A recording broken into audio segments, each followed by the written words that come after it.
Hayo madharau uko nayo Rigathi, I promise you utapata aibu. Hauwezi. Kwanza kabisa wewe umesema ya kwamba nisikuite ndugu yako. And I want to tell you this, Mr. Rigathi. It is not upon you to tell me how I will call you. It is not your business. It is my business. Wewe sio utaamua vile nitakuita. Na sikuiti ndugu yangu kwa sababu nakupenda. Sikuiti ndugu yangu kwa sababu nakuogopa.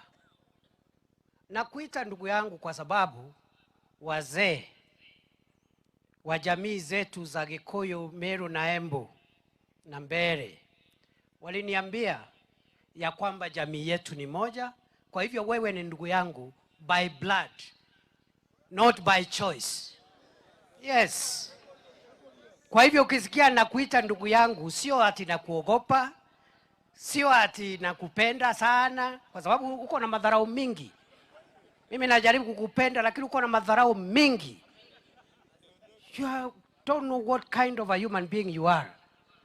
Unadharau mkubwa wako, unadharau wale wengine, unadharau ndugu yako. Sasa wewe, how can be one man be the only right man in the whole world? Si lazima ukae vizuri na ndugu yako? Si lazima ukae vizuri na baba yako? Ama namna gani? Na hiyo kimbelembele ndio ilikuondoa ofisini. And I told you, na mimi sitaki kukua kama wewe. Usinisukume nianze kutoboa siri.